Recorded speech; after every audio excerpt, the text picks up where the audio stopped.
it's been a minute since we talked about the podcast, right?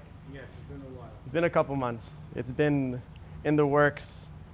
We're talking about what we want to name it, talking about what we want to do with it, how we want to structure and organize it. But I think this episode will really lay out how this podcast will go, because we're going to hit on the foundation and where everything really begins, which is the Berit. Next week is Shavuot. And just a little of a background about the holiday itself. This holiday of Matan Torah doesn't stem from the Torah. The Torah doesn't tell us anything about Matan Torah and what day it even happened. As a matter of fact, in the Talmud, there's mahloket. There are 3 different days.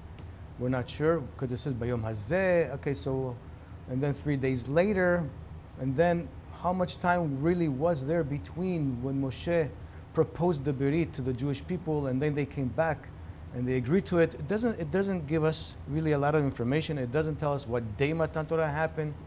It tells us the month, Chodesh HaShelishi. Hence, you have the mahloket in the Talmud. So, Shavuot in the Torah is Bikurim. People were supposed to bring first fruit to the Beit HaMikdash as a form of gratitude, obviously, and in order for them to be able to feel that they now can partake in whatever it is that the land produces, and acknowledging that God is the one who is the benefactor and the sustainer of the land, as well as for their food, their supply, their commodities, because food was also a commodity. So when did suddenly we have this idea of celebrating Matan Torah? We have Pesach, okay, liberation, freedom. Sukkot, the journey in the desert, God protected us. Kippur, atonement. Rosh Hashanah, Zichron Teruah, which is probably, if anything, Zichron Teruah really is a commemoration of the Teruah of Har Sinai, as a matter of fact, which is interesting. Right. So where did Shavuot get suddenly this feature in addition to Matan Torah? What's interesting also is in the Torah, the Shalosh Regalim are really about the agricultural cycle of the year. Yeah. Yes, you have the time of harvesting, early harvesting, later harvesting, the end of the harvesting, the fall. It really had to do with the spring, the summer, and the fall. And eventually, the winter was for 5 months in Eretz Israel, where it's just raining and raining and raining. And then eventually, towards the end of February, early March, things start to slowly grow. Hence, they had to bring the Hadash and all that. Fine. So, the Torah deals with the Chagim, Shlosh Regalim, as the holidays that had to do with agriculture. And that wasn't only unique to Am Yisrael. Other nations at that time, be it in Israel as well as within the vicinity, they also had holidays commemorating things that had to do with the agricultural cycle with their gods.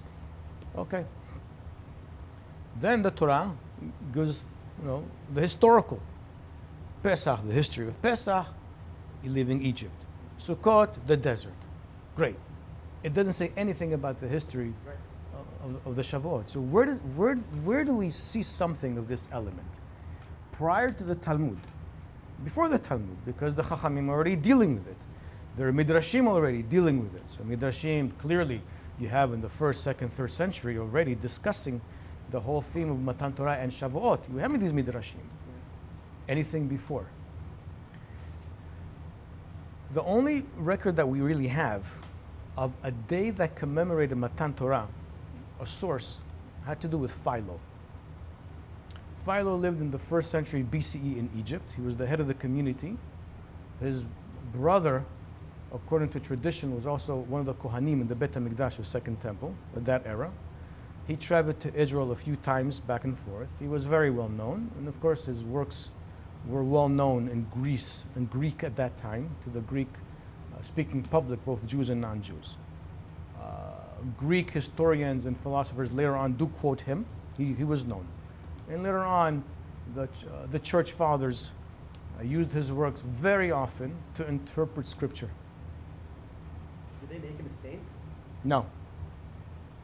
No. But if anything, they're the ones who really preserved his writings. We didn't. Right. All right? Although, if we look at his writings, and especially when it comes to the way he interprets Torah, the Torah, there's enormous amount of the same tradition that Chachamim are later on also talking about in Midrashim and the Talmud, by the way. Right. The point is that you had this oral tradition that was very well known.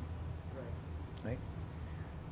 He mentioned in his book, in his philosophical work, that when the Tanakh was translated into Greek in the early part of the 3rd century BCE, about Ptolemy II, the governor of Egypt, who was very much into education and knowledge and intelligence, wanted, of course, to expand the Library of Alexandria.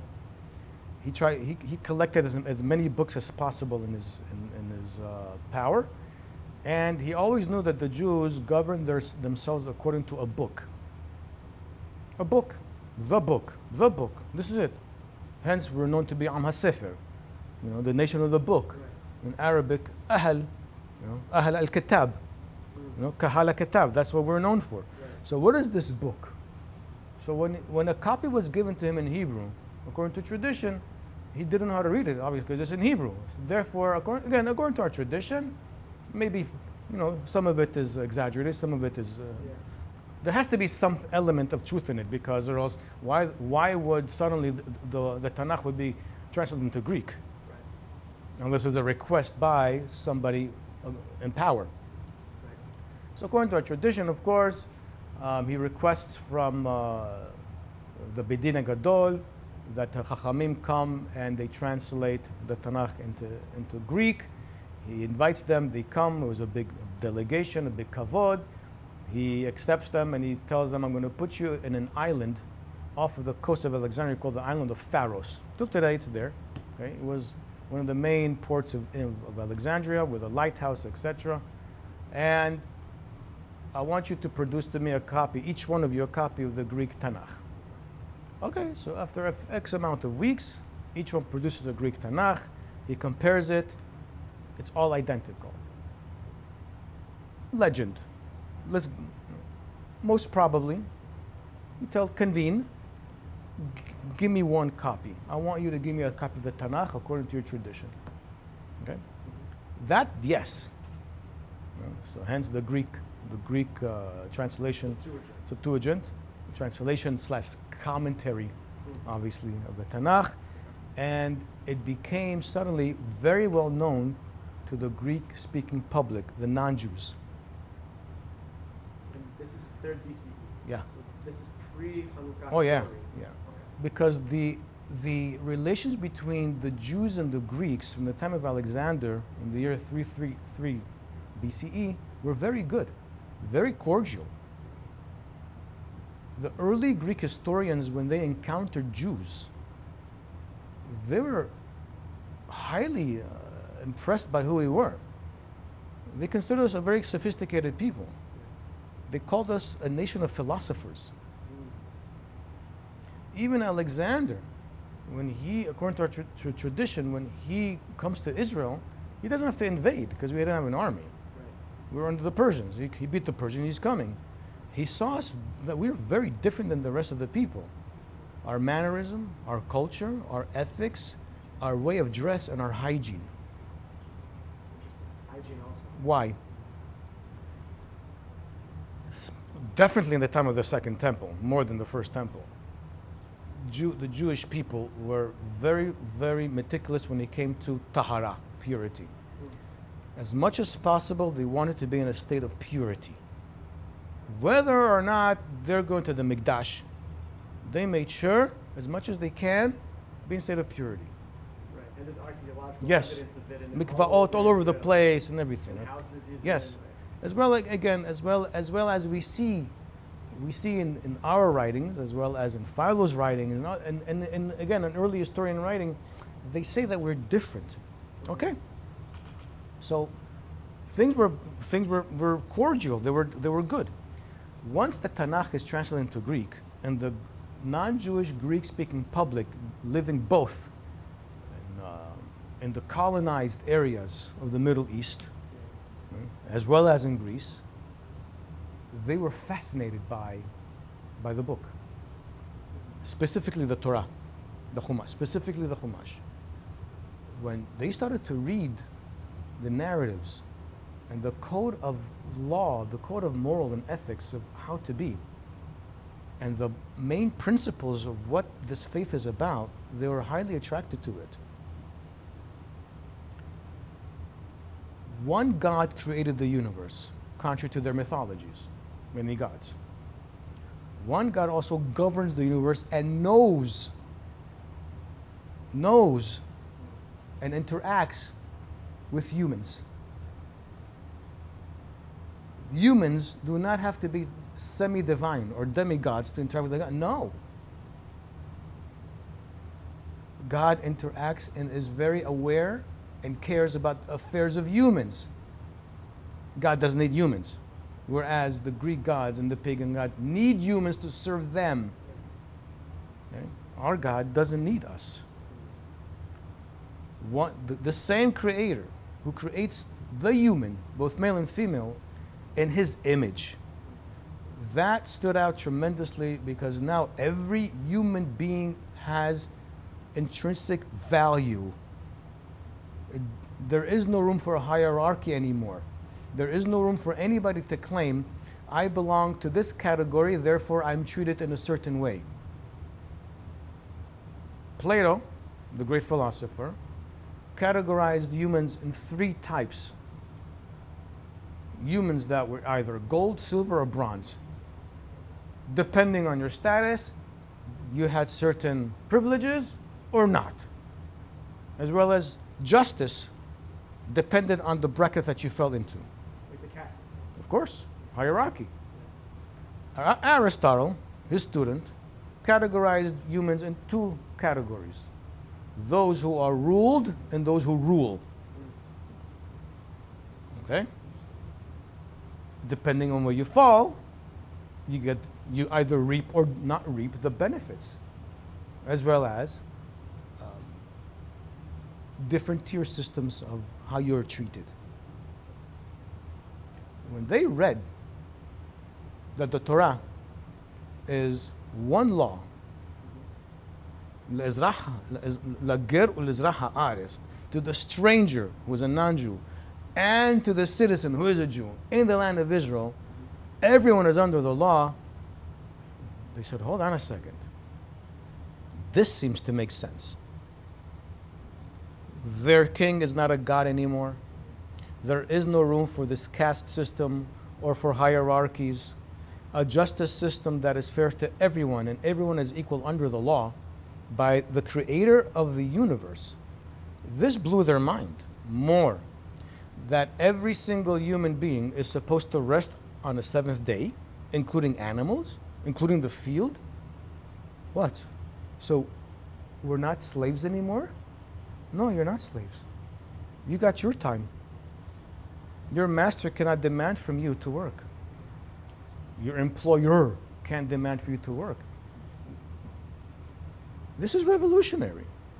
All these ideas are so powerful. And the ones who really, the first nation that really internalized them, that were not Jewish, were the Greeks. According to ancient history, early history, including Philo, what he writes, many Greeks converted to Judaism. In addition to this, Greeks who did not convert to Judaism adopted mitzvot, certain mitzvot, because it made them feel, I have value in the eyes of God. They kept Shabbat. They did Brit Milah. Okay? They recognize only one God, not statues and all that. Right? This is towards the before Hanukkah story, when things were still nice, were still decent. Steady, Okay? stable. Yeah. Still good. But what's funny is that it took until the Hanukkah story, so what, a period of, let's say, 100 years, 50 Approximately 70 to 100 years. For it to seemingly reach... To brew. Right, to brew, but you have rulers and kings who allowed this, which is smack against their system that that Correct. they live Correct. within. The difference is that the Greeks were, their culture was interested in intelligence and philosophies. Different than the Romans. The Romans were just brutes. They were not interested in philosophy. They couldn't care less about culturism. They weren't interested. For them, it was about conquest, colonize, tax, power. Period. That's why Malchut Harish'ah is Rome. No, it's not Greece. Okay. With Greece, it was more cordial. There was room to philosophize. There was room to talk. There was dialogue. There was dialogue. Okay. So once this begins, how did we have all this information? Oh, there was something, the law was given to humanity, to the Jewish people, for them to spread to humanity. Is there a day that we celebrate this? No. The Torah doesn't have a day that we celebrate this. Philo says that during this period of time, he doesn't pinpoint when. He says that there was a day once a year in the summertime, early summertime, he says, that those who wanted to show appreciation and thanking God that he gave the Torah to humanity would go to the island of Pharos on that day, not work. It was like a Sabbath, a festive Shabbat day. Enjoy the day, pray, offer sacrifice, and give thanks to God that he gave the Torah with all its amazing ideas and principles to humanity. He records this. Yes, he has this. Fun fact. It's fascinating. He's not making it up. I mean, Because even during his time, it was still something, there was still remnants that people still did this. It seems to be, maybe, I don't know, maybe, that this spilled over to Shavuot, making Shavuot Yom Matan Torah. so it's the reverse. Meaning to say that Yes. the impact happened from each Alexandria, from the island of Pharaoh, Yeah. by the Greeks. By the Greeks, and Jews were involved also. Greeks and Jews alike Don't forget. were celebrating. Yes. This day, a day of the giving of the law. Because we didn't have a day of giving of the law. It's not mentioned anywhere. It's not. And if you're going to tell me this is from the time of Moshe oral tradition, why is there mahloket in the Talmud what day it is? So by default, it cannot be Kabbalah. It cannot be from Moshe. It can't. So it has to be. It has to be much later. In the time of the Nevi'im, of the Melachim, they talk about Pesach and Sukkot. They say nothing about the Shavuot, day of Matan Torah, nothing of the sort. Right. So it's only during the time of Chachamim that it's even brought up as Yes. a day Yes. of Matan Torah. Yes. So during Beit Sheni, Yes. Mid Beit Sheni. mid Beit Sheni. Yes. When exactly? We don't know. But a great source to give us something of like, and did anybody celebrate? Yes. Philo mentions that they celebrated this day. Yeah. Beautiful day. Yeah. Echlo. How can we not celebrate it? Yeah. Okay? Which leads us to this whole thing of Matan Torah. Matan Torah is the covenant, the berit we have between us and God as a nation. And in order to understand a little better, what is a berit? What is it? Because if we look in the Chumash, we have berit. Noah has a berit with God. Abraham has a berit with God. Later on, Am Yisrael has a berit with God. Yeah. And then we have berit milah, right? And even though Yaakov Avinu didn't have an actual berit with God, he does make a pact with God. If you take care of me, I'm going to Haran, bring me back this and that. Yeah. Okay, so we see in the Chumash that individuals are making an agreement with God. Yeah. This was something common, not unique to Jewish people. This was something common everywhere in the Semitic world, as well as also among the Greeks, which were later. But in the Semitic world, Yeah. this was something common, that the individual would make some type of a agreement with a God, and it always had to do with an oath. Okay. Now, if we look at the verses where we're speaking about the berit, in general, you have the term koret berit, lichrot berit, Yeah. right? Now, what is this word? This is a very interesting word. You don't see it so often. Is it in only relation to the Berit? It's mainly related to two things. It's mainly related to lichrot berit, koret berit. I'm making a covenant, Yeah. but it's really I'm cutting a covenant. Yeah. Lichrot is to cut, okay? And then you have a person who violates certain mitzvot aseh, mitzvot lo ta'aseh, So it's karet. It's karet. He's cut off Right. from the Jewish people, from Israel, because it's as if he broke off from the covenant. Sure. Okay. Okay. What does this cutting thing of have to do with this with berit? So we have to understand what it meant to the ancient mind, to the ancient people.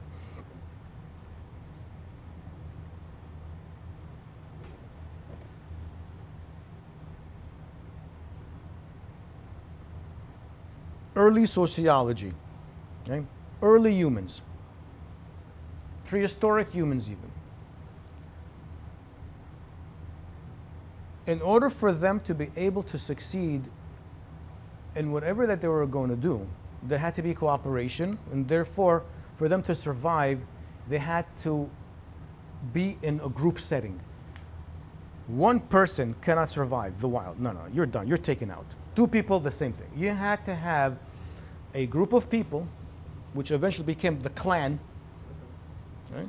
Which eventually becomes the tribe, which eventually becomes nations. Yeah. But initially, it was a group of people working together in cohesion in order to achieve a goal, be it the hunt, Yeah. okay, or later on, be it in agriculture, okay, in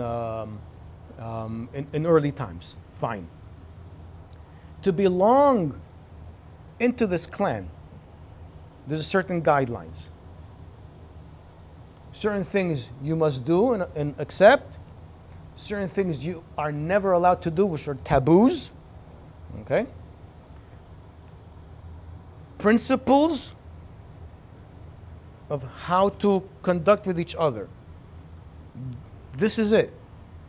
If you violated one of those things, in general, if it wasn't as bad, you had to pay the price. If it was really bad, you're out. Cut it. You're out. Okay? It's not too foreign. We're living in times the same way. Yes, then we have legal systems, we have social norms, we have etiquette. We still, of course, we have this. Okay? We understand that that's how it works. In order for there to be an initiation, okay, be it as the group initiating itself with their God, or the person who wants to become part of the clan is initiated, there was always a sacrifice. There was a sacrifice of an animal. In Latin, the word covenant, it comes from the Latin that means convenire. Convenire means to gather, to get together. It basically means to bond. To convene. To convene, but the purpose of it is to bond. It's something formal. It's something very serious. It's not casual. It's something very serious. That's what a covenant, that's what a bond is. Okay? What's the process? They would take an animal, okay? They would slaughter it. Then they would cut it in half. Separate the halves of it, okay, cut it in half, separate it. And then the person, okay, who was going to be initiated, or the people going to be initiated, or if they used to believe that the God was among them, who was part of the initiation, they would pass through the two halves, okay, and then eventually partake in the meal. They would roast it, and eventually they would partake in the meal. Both sides. Yes, both. Okay, and that would be the final ritual. Okay. If we look at the story with Abraham and Berit Ben Abetarim, Yeah. it's precisely that. And then he does the same to Abimelech also. Avimelech. Right. We also have in the end of the book of Melachim, Tzidkiyahu, right, makes the same covenant with the Jewish people and God in order to try to, have God help them that Nebuchadnezzar is not going to come and destroy the city and destroy Yerushalayim and Judea. Okay, he does this, passing through this and that, half that. Okay, another example. That's not done with an animal. Right? Yoshua, when he goes in the land of Israel, he does what Moshe Rabbeinu told him. Half of the nation Har Gerizim, half of the nation Har Eval, and in the middle they're reading and they're passing through in a sense. Okay, Moshe Rabbeinu, okay, after Matan Torah and end of Mishpatim, he cuts the pieces. He takes half of the blood here, half of the blood there. He sprinkles on the people. This half and half appears every so often in the Torah, but it goes something to way back of a ritual, what it meant to them. More than this, at the end of the book of Devarim, when Moshe Rabbeinu is Nitzavim, right, he finalizes the Berit. He says, "Le'ovrecha bivrit Adonai Elohecha v'alato." Le'ovrecha, מה זה לעבור? It's as if you're over ben. You're passing from one side to the next. Yeah. Okay, Abraham ha'ivri. Chachamim say not only he is from Ever, but he's also avar, from being Oved Avodah Zarah to Oved Adonai. Worshipping pagan gods, now he's worshipping God. Status A, status B. Okay? So this theme of transitioning appears. Yeah. It does. Again, not only us. It's from way, way, way back. Do we have remnants over here in the Chumash? Yes. It's not as primitive as they used to be, but we do have this, and it meant to them something. The symbolism, the ritual. Now, at the end of the ritual, which was before they would, I recall, before they would partake in this meal, the person or the clan would make an oath to the god. An oath. I make an oath that I'm going to do blah, blah, blah, blah, blah. And if I don't, they also verbalize the curse that will come to them if they don't do it. Sounds like what we just read last week. There you go. Yeah. The Torah is real. The Torah is in real time. The Torah is part of a huge area, both geography, culturally, socially. It's there. If we're going to claim that there is absolutely no connection with the ancient Middle East and Semitic people at all, then the Torah is a fabricated book. How can something of the Torah have all this information come out of nowhere and it doesn't associate with anybody? Let's get real. Yeah. Abraham came from Babylonia, Mesopotamia. Yitzhak, Yaakov are living in Canaan. They go to Egypt. Go to Egypt. They're being influenced. What? Moshe is called Ish Mitzri. We have this. Yeah. We can't fool ourselves thinking that we weren't part of the ancient world. I'll go further. A little more daring. Why is it that throughout the time of the first temple, including the time of Sefer Shofetim, the Jewish people kept slipping over and over and over again to Avodah Zarah, the Canaanim? Yeah. You got to ask yourself, how could this be? How many times? Right. Non-stop for 800 years. They keep following the Goyim, Canaanim, Amoraim, whatever. Who cares? How can you? But you have a temple, you have a Beit HaMikdash, you have one God. You know why? The rituals and practices that had to do with God worship were so similar, if not almost identical, that they said, "Ma havdil, what's the difference?" They didn't see a difference between them. That is why it was so easy for them to slip. What happened in Beit Sheni? There's no more of these remnants. Now we're living under these Persians, very different than we are. They're not as Semitic as we are. Okay? Now we're living under the Greeks, for sure not Semitic. Now under the Romans, for sure. No. We didn't slip into the Avodah Zarah nonsense as the time we slipped in the time of the first temple, because a lot of the same things. It's very similar. One. Two, we're just fresh out of Mitzrayim, fresh out of the desert. We're just getting ourselves settled in the land, and we didn't conquer the land completely, so there's going to be remnants of the other cultures around. Yeah, for how long? What? Shemuel time, 300 years later. David time, 400 years later. It's like, come on. How many times? How many times?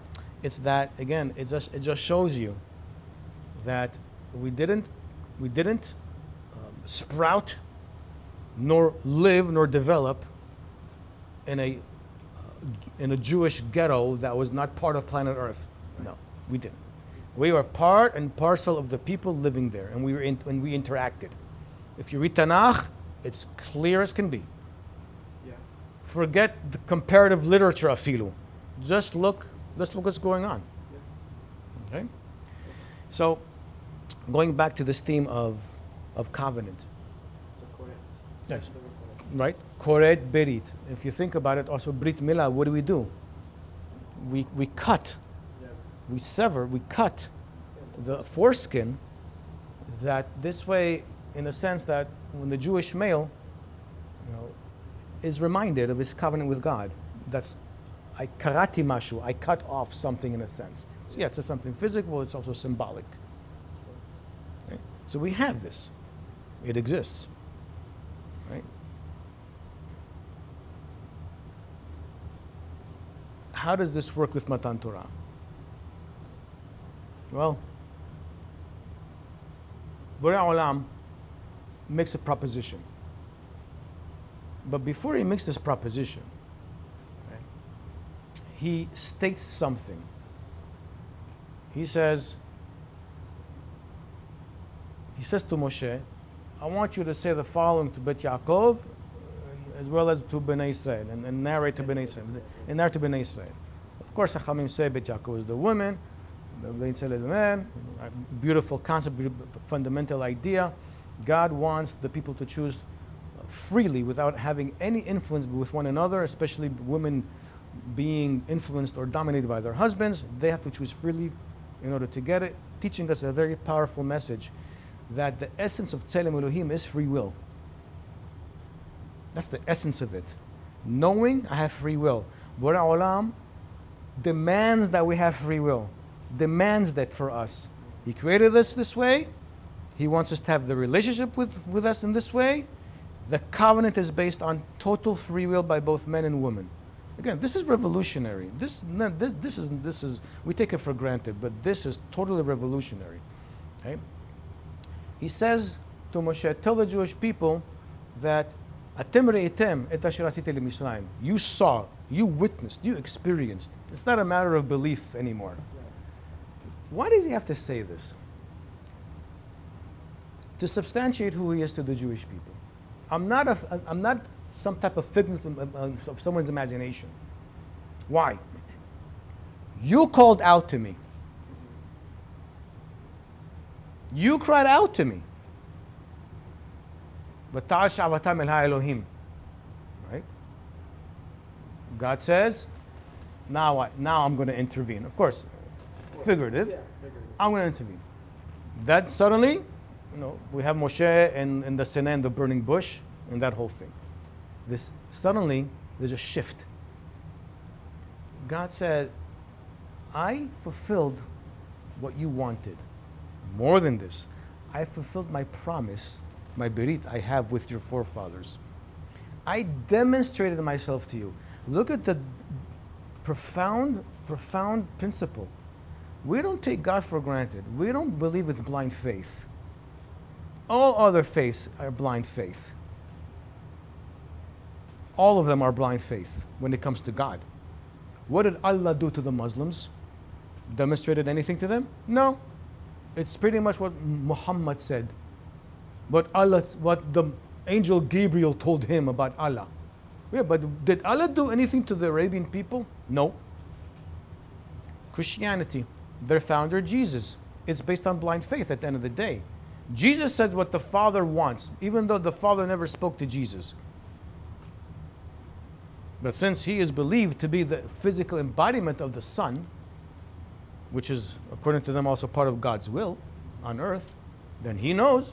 Yeah, but did the Father do anything to the pagan people who accepted Christianity? Did he demonstrate anything? No.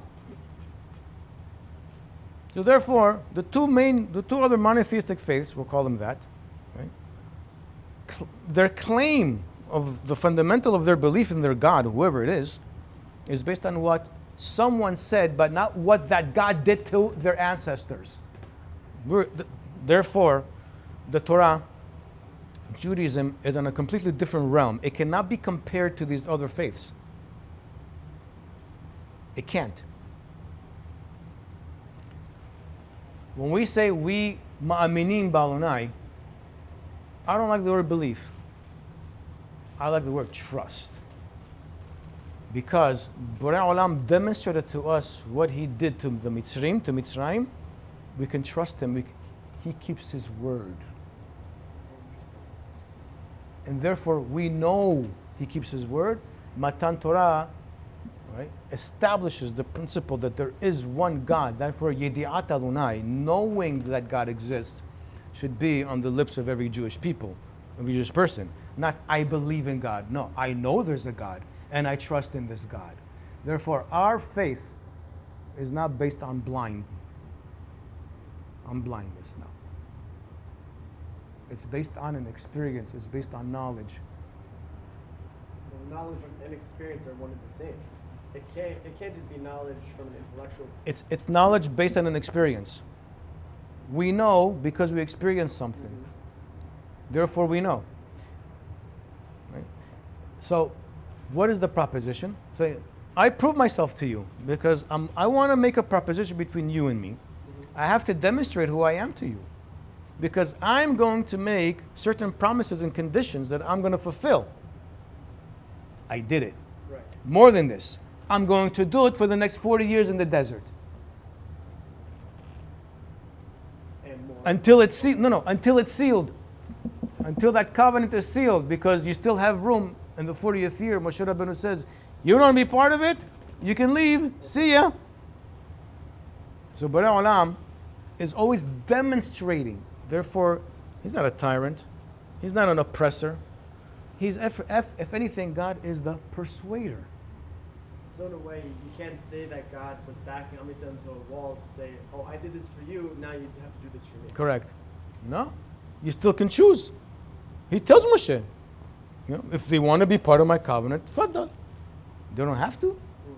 In the beginning, as well as in the end.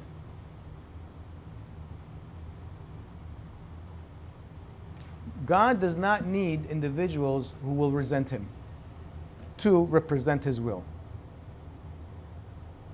Those people who are resentful of who God is and his covenant are the worst type. They're terrible.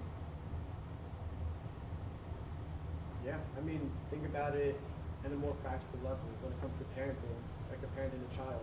And the Torah makes this analogy when it comes to HaKadosh Baruch Hu's relationship with Am Yisrael, that like the way the parent disciplines or treats his child. Yeah.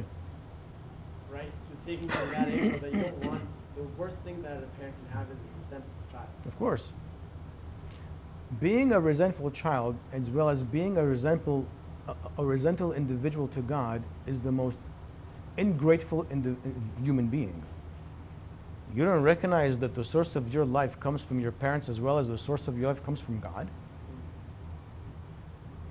The source of your existence? Borei Olam never abused us, never took advantage of us, never. We did. Borei Olam never gave up faith in us. We did, multiple times. Keeps happening. Fascinating. Borei Olam never breaks his word. We do. Right? We shut him out. He never shuts us out. Never. Yeah. Because he is constant. Hence, just like the laws of physics are constant, therefore you have order and stability in the universe that govern it, his law that he's going to propose, the basic moral code, is constant. It never ever changes. And specifically, of course, is the Asadat Hadibrot, where everything stems from, which is the basis of any just, harmonious society that people will be able to live comfortably in, is Asadat Hadibrot.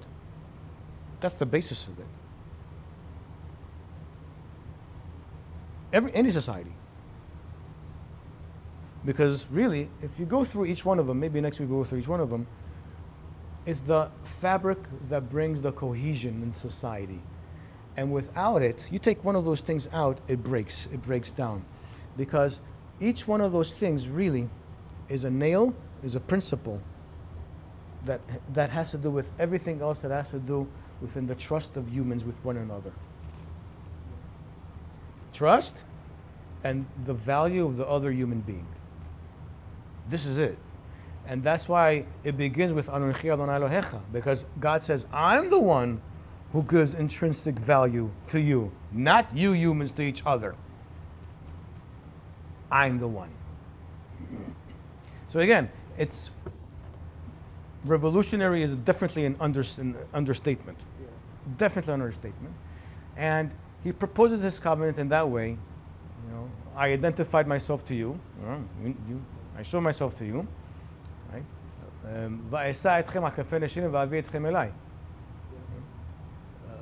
I lifted you up. I carried you on the wings of vultures. Nesharim here in the Tanakh is, in general, it's a vulture, not an eagle. The vulture is the animal, is the bird in the desert. It's powerful, extremely powerful. Wingspan very, very wide, and of course it's related to in Egyptian paintings in the hieroglyphs, not in the hieroglyphs as well as in their paintings inside their pyramids or their tombs, whatever it is. Very often you see a vulture that has one wingspan very, very long, and one that's here on the side, and he's holding a lamp. Okay, representing protection. Right? Of course, nothing wrong. We took this figurative symbol, whatever it is, we applied it. God says, you understand what this means. You appreciate the value, the meaning of this bird, that it means that I protected you.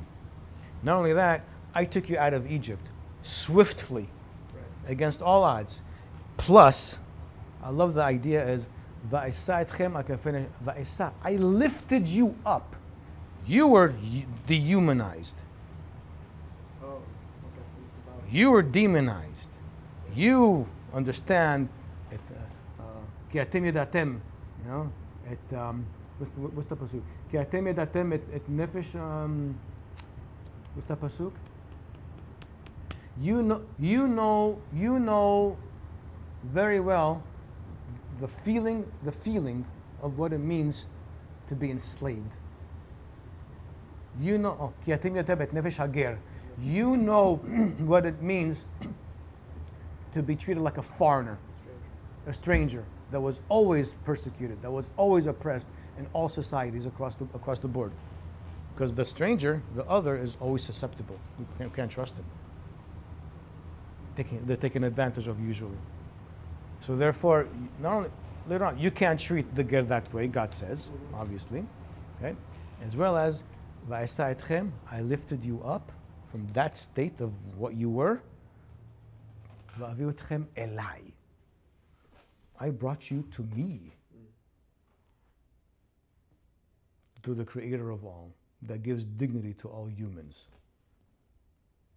Again, who said anything of this sort 3,400 years ago, 3,000 years ago, 2,000 years ago, 1,000 years ago? Even today, you have countries who this would be foreign to them. Caste system, like in India. China, the same. Africa, pretty much the whole continent. Islam, the same. But Islam views women with the same tzelim elohim as their male? No. No, alenu. Certain Christian denominations, yes, they will take.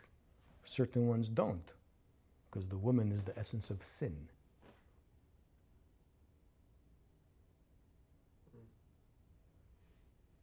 The Torah says, no. All those ideas are so foreign to it. God says, this is not my vision of you. This is my vision of you. Now, do you want to have a relationship based on those principles? You will go against the current throughout the course of your existence. For all time. For all time. You will go against it. You will not be liked. You will be envied. You'll be mistreated. Do you want to go into this partnership with me or not to be my representatives of these ideas? Ultimately, that's what it's really about. We're God's ambassadors. Because all those who are honest know, yeah, these Jews, they're the chosen people because God chose them because we chose God. And anybody can be part of it if they want to. We were the first people ever in existence to ever accept somebody who was a non-citizen to become a citizen. Full-fledged citizen. No other nation had this. If you were not born Greek, you will never be a Greek, period. That's it. You want to be part of Am Yisrael? Please. And have the same right, have the same privilege, Shavuot. We're the only people in history that ever did this. Why? It goes back. It goes always back to some of the core elements of creation, really, that this whole thing is based on. The whole premise is based on this. So there's a link between, you would say there's a link between creation and the Beirut as well. The creator is also the legislator.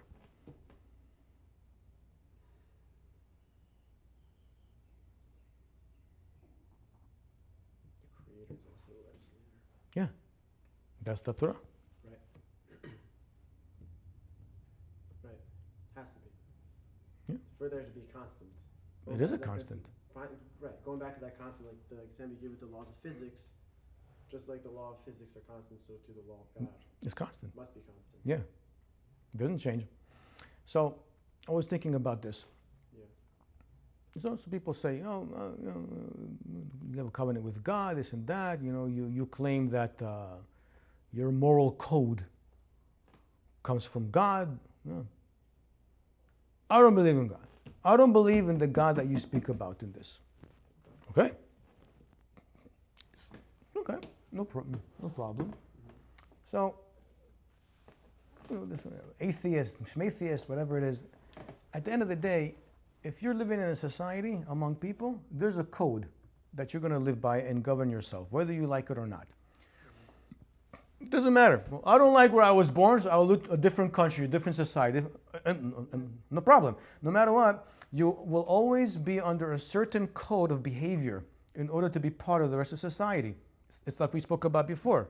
You want to be part of the clan, you have to behave in a certain way, or else either you're out or we put you in prison. Right. That's it. What's a prison? You can't respect the code of the society. You can't be part of the society. So no matter what, as well as when it comes to the personal behavior of people and how they value themselves as well as their family members. So if you tell a person who says, I don't believe in any of these, in anything what this God of the Bible says and all that, I think morals and codes, they come from humans. So, okay, so which human do you believe in that you follow that code? X. Okay, so that's your God. It doesn't have to be a supernatural being. It's okay. But don't you think humans are fallible? Yes. Don't you think that the code can be fallible too? By default? Right. You can change very easily. It's always changing. Yeah. Okay. How many times in history do we have? All the time. Where it's detrimental to a certain group of people. All the time. Right. But it was in the law, so it's okay. Yeah. Yeah. As well as if you ask a person who says, I'm an atheist, are you married? Yes. So would you have a problem with your wife sleeping with other men? Of course. Why? What stops? Why can't she? Because no, it's wrong with, we're married. So you do believe in the sanctity of marriage? So there is something that's special about your religion? Who says it is? Why can't you call it simply, we're conjugal relationship? You conjoin whenever you feel like it. Why can't she conjoin with others? It's binding. Yeah. What about, I don't know, is it okay for someone to abuse your child, your daughter? No, of course not. Why? Who says she has value? Society? Many societies said that many humans didn't have value. Just in the first 50 years of the last century. Look what we did. Yeah. What a stain on humanity. Stain. So I'll take it further. Okay. Argument's sake. It's not my faith, but argument's sake. Okay? Let's say really, no, this all Torah fabrication, all that doesn't exist. In theory, would you rather live under a theory that says there's constant morals and ethics that never change and no one can touch? Or would you rather live under a system that says these morals and ethics can and do change depending on the whim of certain people in power? Under which rule, under which governmentship do you want to live under to be secure of your life and to be say, okay, the playing field is pretty fair? Under which one do you want? Forget supernatural God. Forget. Let's just assume that one is imaginative God, and one is humans, just like you and me. Which one would you rather live? I keep getting the answer, I'd rather live under the constant, which we'll call God. Oh, so there is a God, huh? That's the point of Matan Torah. Matan Torah comes to substantiate that there is a God. Because no one was at the time that God created the universe. Nobody experienced that. Nobody.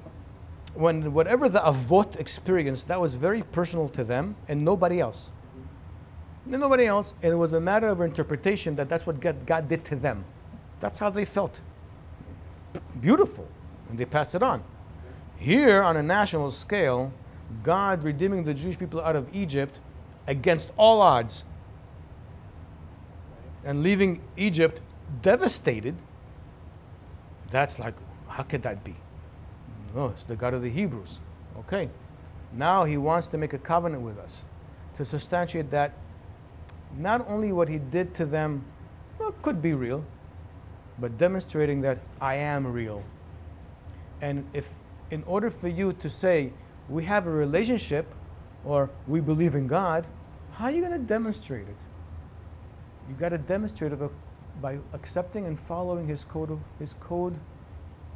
of law, which within it is intertwined ethics and morals. It's not two different things. It's within it at the same time. That's what God is demonstrating in the revelation of Sinai. To substantiate everything from before for those who adhered to some of the code that will be given to Moshe and the Jewish people later on, right? As well as for future generations, for there to be a basis of criteria of We want to have a better society. We want to have a more godly society. Good. What does that mean? Anybody can make up their own batich and shtiyot and nonsense? No.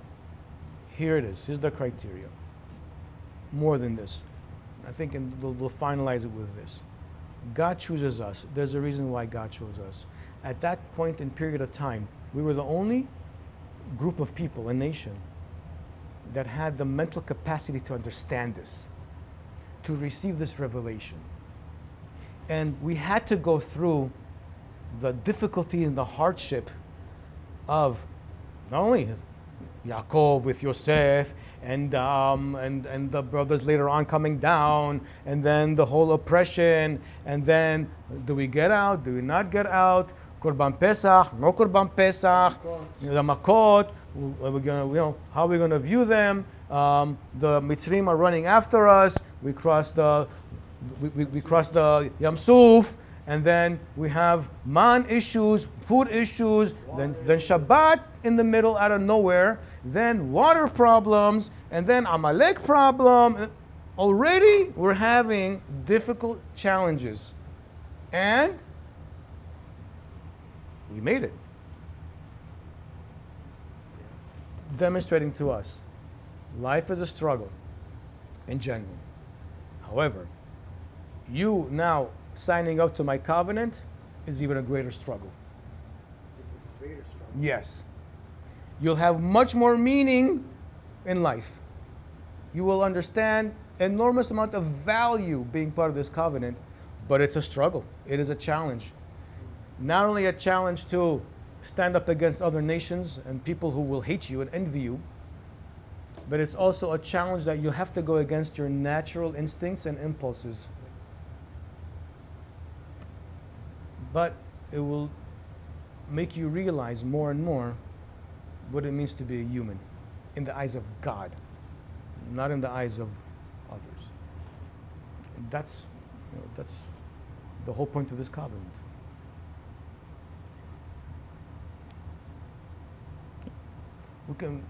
We can go on much more. For sure can. Yeah, There's a lot to unpack. a lot of, again, I think it's so important to hone down really well these fundamentals and principles of, we say Torah Kedusha, Torah Min HaShamayim, we love the Torah, yeah, but what does that mean? What's so special about it? What's so special about it? These fundamentals are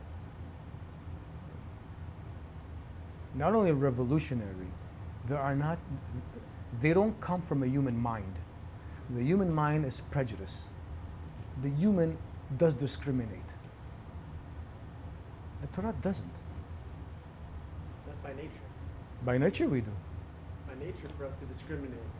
It's essential for Yeah. survival. Listen, I like schnitzel. I don't like that. I discriminate even with food. We're always picking and choosing all the time. Things we like, things we don't like. Things benefit and things not benefit. And very often, unfortunately, we do the same with people. Oh. With people. Either we know them, or just superficially we see them. Okay, but we don't know them. We do it. It's our instincts. The Torah says you need to overcome these things. Right? And again, I really like the imagery of, I lifted you up. I lifted you up. It's beautiful because it's as if God is lifting us up to be panim el panim. Awesome. To have a dialogue with Him. Right. And then funny enough, I'd say that as God is lifting us up, He's also coming down to us.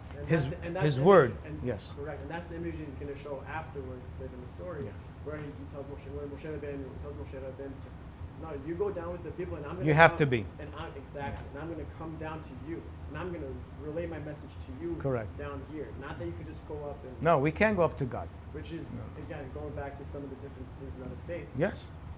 Yeah. That's another significant difference. Yeah. Borei Olam waters down in human language and understanding His will to us, to humanity. Which is Aseret Dibrot. waters down, is I don't know. It's not God language, since God doesn't have language. It's not God language, but is it waters down? Is it the mind of God? No. No, not the mind of God. Maybe distill. Distill, I think, when you say waters down, it sounds like it cheapens. No, not to cheapen it. In order for the human to have the perception of it on a human level, right? He has to bring it down to our level. Sure. Yeah. Yeah. That's distill it. So Chachamim say it in their own language. You know, how can the Torah say that God has an arm and eyes and that? Well, you know, so our ear will be able to process it. It's a processing mechanism that we need. Right. In order to also highlight the complete opposite dimensions between us and Hakadosh Baruch Hu as well. Nothing. There's nothing in between. Nothing to do. And that is the symbolism of what the Anan between the Jewish people and God and Har Sinai represents. So going on that point then, because some might push back, and they might say, boy, there's no connection between us and God. What about the nefesh that we have? Not to get into a whole nother tangent, but some would say that, no, we have a piece of God in us. God is here. We must have something to do with him. There must be some connection between us and him. How can we say all of a sudden that there's nothing between the human and a Hakadosh? When it comes to our existence, nothing at all. His existence is beyond anything in this universe. His intelligence is beyond anything in this universe. His intelligence simply manifests itself in the universe by virtue of creation and his law. It's a manifestation of it. But it's not his direct intelligence.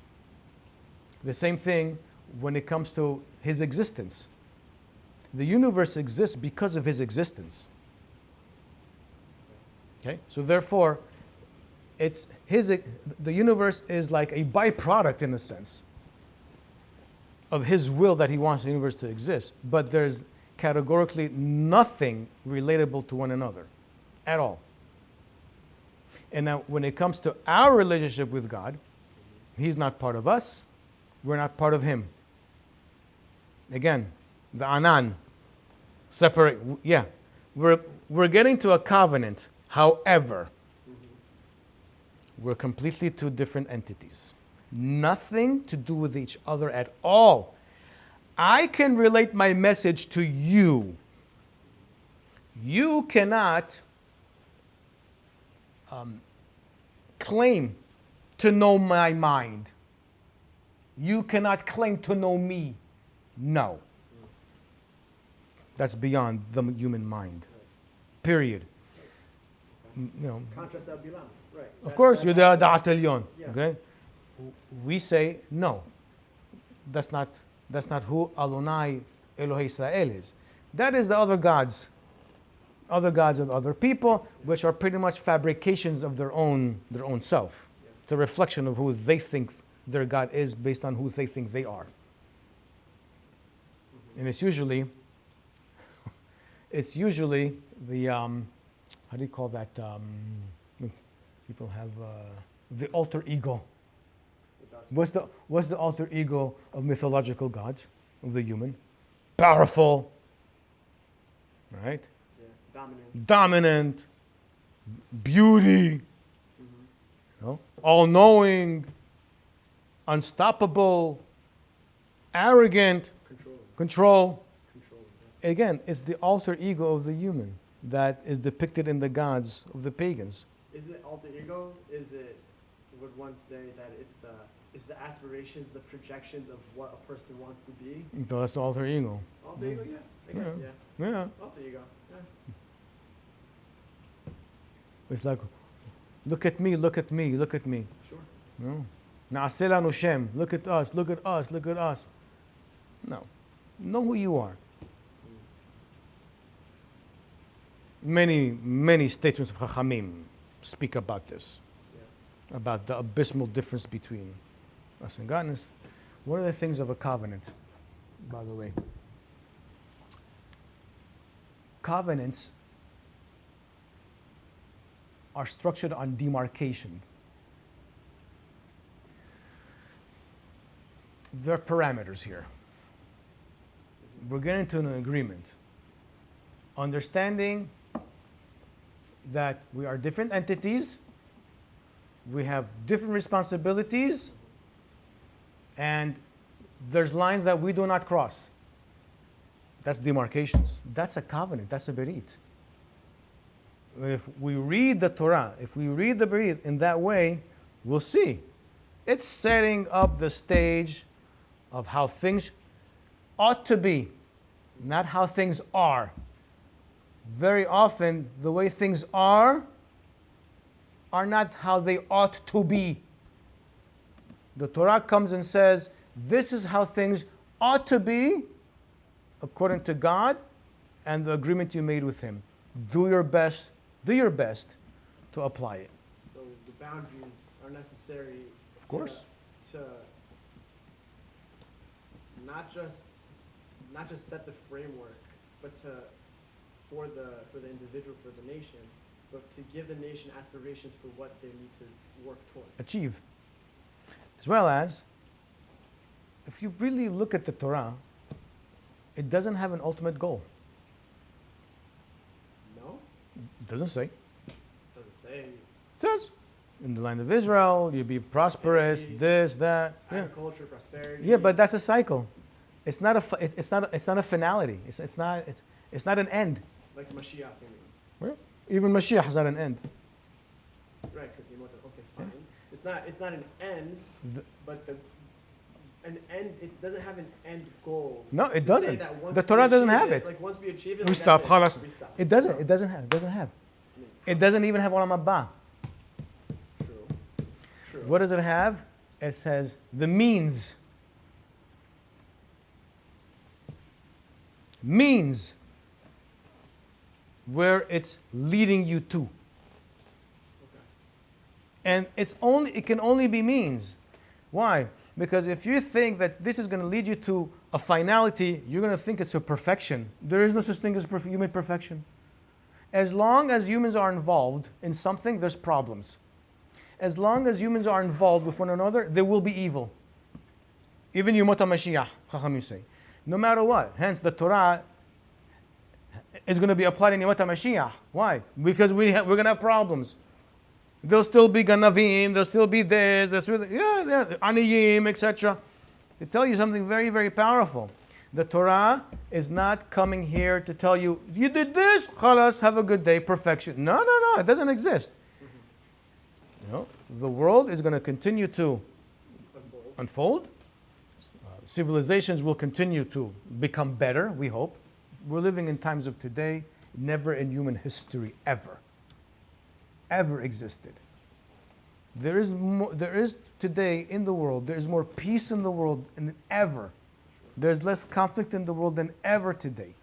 Okay? We're living in times that nobody would have fathomed 80 years ago. Really? 70, 80 years ago. 80 years ago, they thought the world's going to get destroyed. Or even less, during the 50s and 60s, during the Cold War. The Cold War. So we're living in amazing times. At the same time, the Torah keeps unfolding with us because we see there's still problems. Still stuff. Both on a national scale, there's problems. There's corruption, government problems. There's envy among people. There's people are taken advantage of. There's disrespect among people. There's hatred among. There's discrimination. How can there be discrimination? There's no room for discrimination. But no matter what, we're going to discriminate. Sometimes, yes. Comes the Torah and says, here's the remedy. It's a matter of whether we want to take the Torah with us. And by Torah, you mean Torah Shebichtav and Torah Shebe'al Peh? Or are you speaking specifically? I'm talking specifically, well, if I'm talking about a global, yeah, then it's Torah Shebichtav. Okay. Because nations and societies and civilizations today that are stable and peaceful with better than others, yeah. America is the best example. Yeah. It's taken directly from the Chumash. Yeah. The fundamentals of this country are taken directly from the Chumash, not even the gospel. Okay? Are there certain things in American law that do stem from Torah Shebe'al Peh and jurisprudence, both Rome and the Talmud? Of course. Common law case. Yes, of course. In Israel, the same. You know, there's a lot of Shulchan Aruch and the civil law. No problem. Beseder gamur. Yeah. But things have to do strictly with Am Yisrael. That's our thing. Don't trample on our stuff. We won't trample on your stuff. You have your holidays. We have our holidays. You have your sad days. We have our sad days. We have our pattern of worship. You have your pattern of worship. We have certain things we eat and don't eat. You have things that you don't eat. See? Torah Sheba'al Peh mainly is Am Yisrael. That's strictly for us. Right? But Scripture, which is God's word. See, it's so key. God's word, God's will is for all humanity. And the one who understood that first was Avraham Avinu, which is Derech Alonai, La'asot tzedakah mishpat. He was the first one to understand that clearly and to emulate it and to have others emulate it. And this is also goes back to, we're talking about this whole thing of a berit and a clan. Those individuals became part of his clan because they accepted the principles of Derech Alonai. La'asot tzedakah mishpat. Universal. In 2 words. Yeah. Which in essence, the entire Torah is how we're going to treat other people. I'd say it in another way too. Or I'd add to that. How is our worship of God and our performance in rituals, how will that affect our treatment of others too? How? How? Well, I mean, I think a part of it is that it gets us to recognize the source of all. Which tells us what about humans? That they come from the source too. They all have intrinsic value to Elohim. It's a constant reminder that Ben Adam Lamakom, mitzvot that have to be between me and God, it's a constant reminder to me that this God not only created me, but everybody else. So therefore, I need to do my best to treat people in a dignified way. I don't have to like them. I just have to be polite, respectful, dignified, and do the best towards others.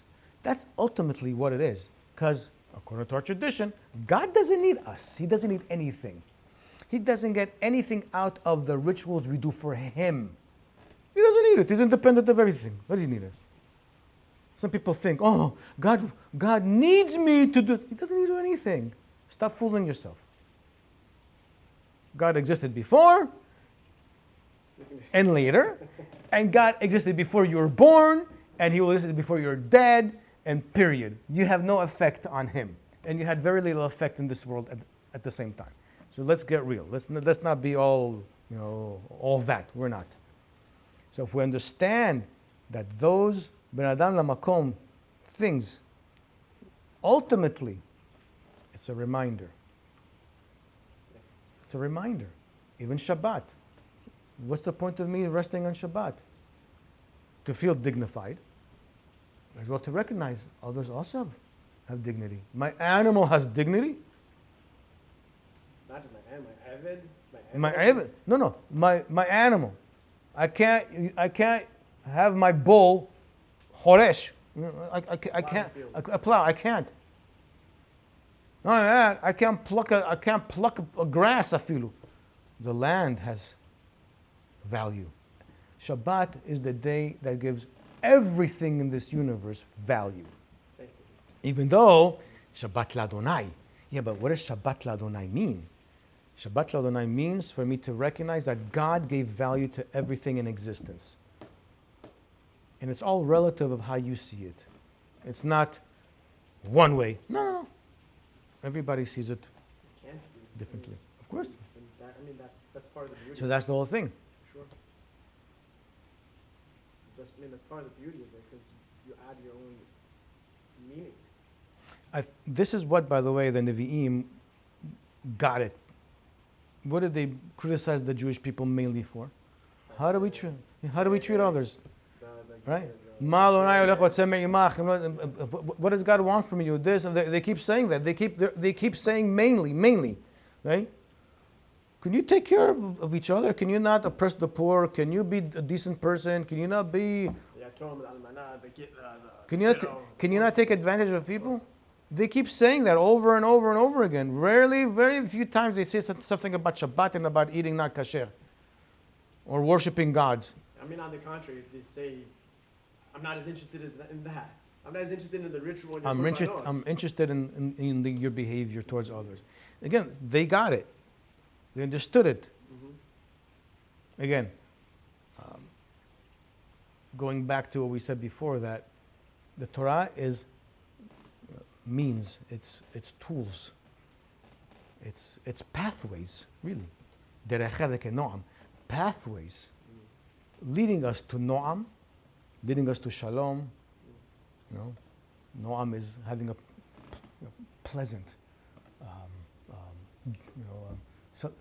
something enjoyable, right?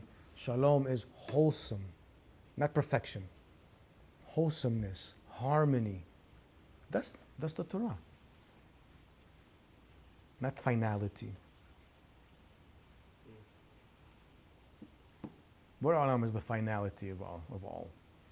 Ani Rishon, v'ani Aharon. That's it.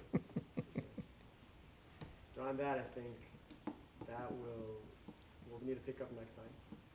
I have a lot more to get to with the Berit itself. Just touching on the surface of it, and setting up the platform to now get into the details. How, not just how Kadosh Baruch Hu approached Am Yisrael, which we discussed today, how Moshe Rabbeinu relays the message to Am Yisrael, how they respond, what Kadosh Baruch Hu does in preparation, and the message that he relays, and what Am Yisrael does with it. Yeah, the beautiful, really, if we look at Ta'aseret HaDibrot, first of all, if we look at the proposition, it's only 3 Pesukim. That's it. Right. God is concise, precise, no ambiguity. And if we really read Ta'aseret HaDibrot as is, there is no ambiguity. I mean, it's very straightforward for what he expects. But that's the thing. It's pure, objective, concise, clear language. There's no ambiguity. Right. 2 words. Lo tirtzah, lo tin'af, 2 words? 2 words. Which is the 3 main illnesses of society. And then, lo tahmod, which leads to, which is the basis of those 3 horrible things. Mm-hmm. It just shows you. Every human can relate to those things. Yeah. Everyone. Every human wants to feel dignified. Yeah. Every human has parents. Every human wants his word to be trusted.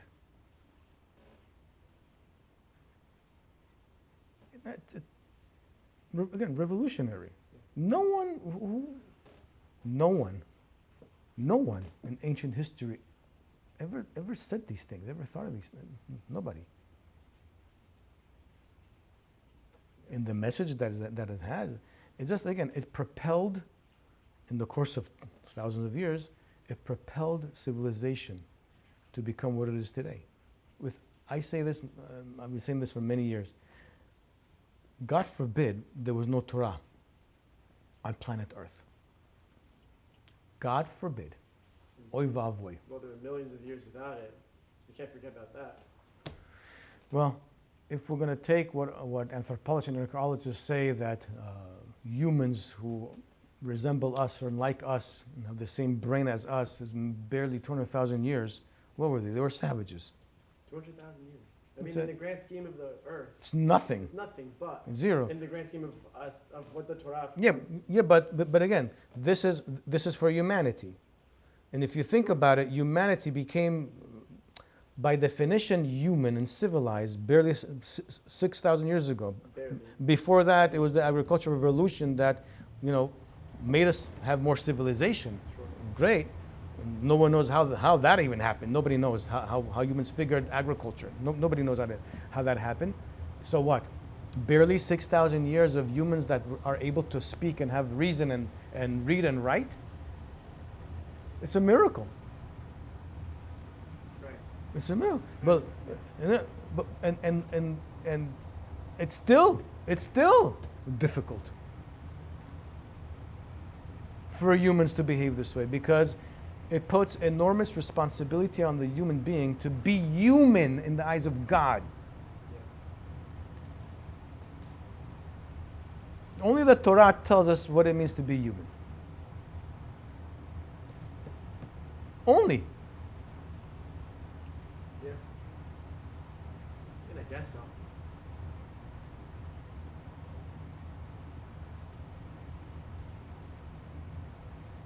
As well as the Torah, one of the things that the Torah tells us how to be human, you know what it is? Our frailty. Part of being human is acknowledging our frailty, our failure, our pitfalls. Yeah. The Torah talks about 80% or 90% of human failure, and the rest is success. Look. Right. Keeps happening. That's why it's so real. That's why there's no such thing as saints or sainthood in the Torah. There isn't. Why? We're human. That's why the Torah is the most relatable book in human history.